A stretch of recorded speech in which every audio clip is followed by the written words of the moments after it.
observar, contemplar o quanto nós somos um vaso tão frágil.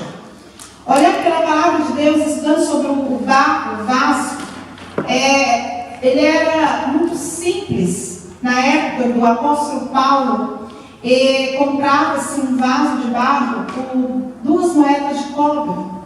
Então era muito barato no mercado Coríntios. E todos podiam ter esse vaso de barro. Ele era usado também para colocar luz dentro dele. E muito simples, e todos podiam ter. Mas era considerado o vaso mais barato da época. E hoje também não é tão caro.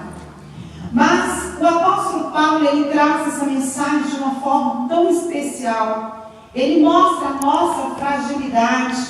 Ele mostra quem nós somos. E ele começa a mostrar quem é que está dentro de nós. E ele começa a mostrar também da fragilidade que eu e você somos, poeira e pó. Mas ele diz que esse vaso é o vaso que o Senhor escolheu para que ele pudesse morar. Então ele busca aquilo que é mais frágil, aquilo que não tem valor nenhum, aquilo que o homem olha e acha que não pode, aquilo que acha que não tem restauração mais. Então vai lá e transforma em um vaso de barro muito bem feito e uma pessoa muito especial. Muitas vezes as mulheres, elas têm passado por lutas dentro da sua casa, do seu lar. E nós precisamos entender que nós somos este vaso de barro. Além de sermos frágeis, mas há um dentro de nós que é muito forte. E que só Ele pode fazer eu e você vencer qualquer barreira, qualquer situação da nossa vida. Que é o Espírito de Deus que está aqui dentro. Muitas vezes você pode ir ao médico, você pode ir a outro lugar e procurar uma consulta, procurar uma terapia. Você sai dali muitas vezes e não resolveu aquilo que você estava sentindo. Mas eu quero dizer para você nessa tarde que dentro de você há um tesouro que quer que você converse, que você conte e que você comece a colocar essa fé em ação para que ele se manifeste na sua vida. Olhando para a palavra de Deus, eu vejo quantas mulheres venceram no passado problemas difíceis nos lares, na casa, com o esposo, com filhos, dentro da Bíblia. E o Senhor deu condição para que elas pudessem ser felizes. Eu olho para a palavra do Senhor, eu vejo uma mulher que era um vaso de barro. Mas essa mulher, eu acho ela uma mulher extraordinária dentro da palavra de Deus. Ela me chama muito a atenção, porque ela tinha um marido carrasco. Ela tinha um marido feio, ela tinha um esposo beberrão. Ela tinha um esposo que nunca contemplou a beleza dela. A palavra de Deus nos fala que ela era linda, era uma mulher educada, era uma mulher feliz, era uma mulher que não deixou contagiar com a amargura e a feiura do seu esposo. Ela não se moldou como ele, porque ela tinha um pessoal com Deus. Quando eu e você temos um pessoal com Deus, uma intimidade com Deus, não é porque o homem se tornou aquele carrasco ruim que não olhou em você, que não disse que você é bonita, que o seu humor vai mudar. Porque você tem um relacionamento muito íntimo com Deus. E essa mulher, ela tinha isso. O homem beberrão, rico, mas porém beberrão, sem educação, grosso, nunca importou com a beleza dela. Mas todos que trabalhavam para este homem admiravam esta mulher. Admirava pela educação, admirava pelo humor, admirava pela administração que ela tinha dentro da casa dela, da maneira dela governar tudo ali no meio daquela aflição daquele homem. E ela ainda ser feliz, ser simpática, ser bonita e alegre. Mas eu fui descobrir a alegria de Abigail. Oh, Abigail! A palavra de Deus nos diz. Eu quero ler aqui para você sobre este vaso de barro que brilhou de uma maneira muito grande e que muitas vezes há mulheres que acham que não vai conseguir ter alegria, mas você vai ver o tamanho da vitória que Deus deu a esta mulher. Está em 1 Samuel, capítulo 24. E a palavra do Senhor nos disse assim: assim, às vezes está um pouco.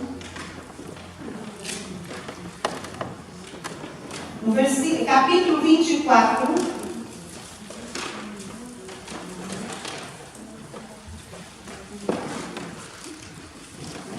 capítulo 25, versículo 3. No 25, 3.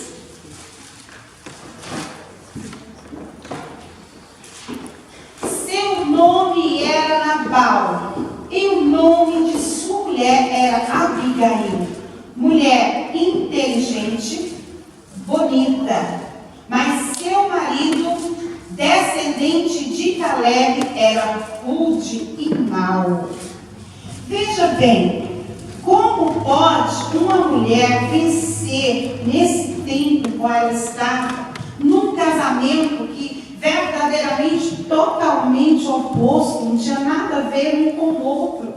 Era um casamento de olhar e ver, ela era uma princesa e agia como tal. E estava casada com um homem mau, ruim, que nem conhecia Deus, não tinha ligação com Deus. Todos não gostavam de Nabal. Ele era conhecido pela sua riqueza, mas era conhecido como um homem mau, ruim, sem educação, um homem que não importava com o ser humano, que tratava os seus empregados de qualquer forma, de qualquer maneira, sujo, nojento. Mas essa mulher, ela tinha uma aliança com Deus.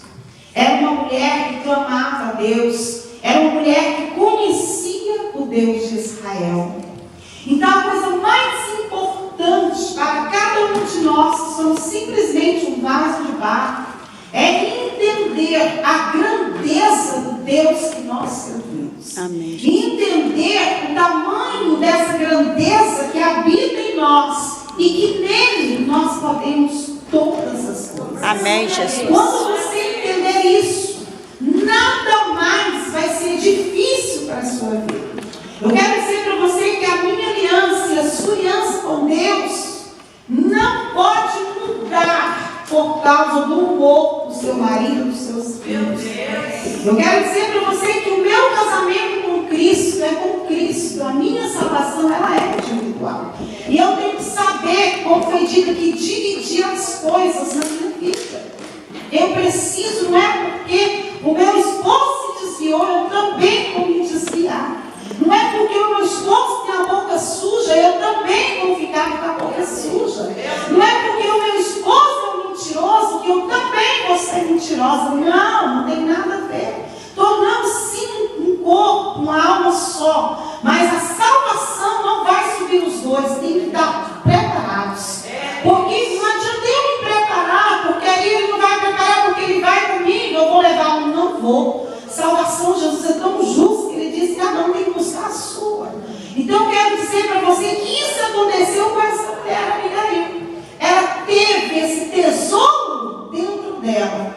E então, quando ele era sem educação com os seus criados, com aqueles que trabalhavam com ele, ela ia lá e agia de forma diferente. Bonita, inteligente, sorridente, e não era uma mulher amarga, não era uma mulher que se moldou ao perfil do esposo, ela se moldou ao perfil de Deus. E ele não sabia disso.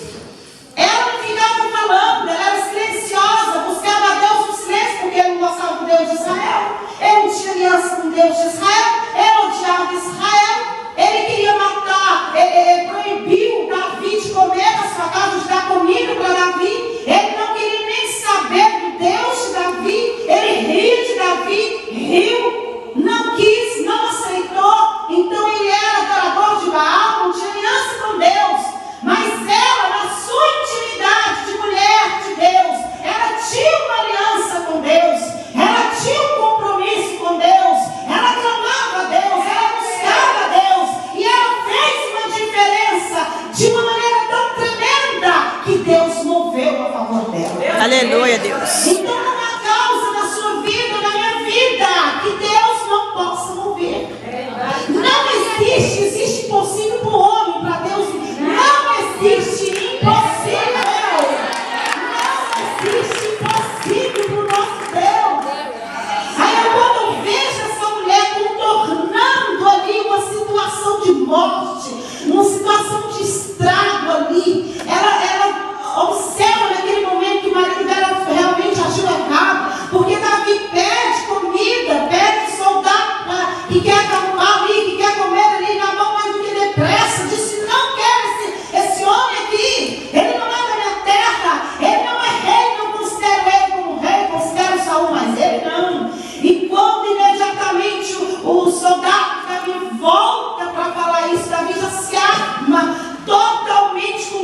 os seus soldados para invadir a casa de Nabal, para matar todos que estavam ali, porque ele não suportou a desonra naquele momento.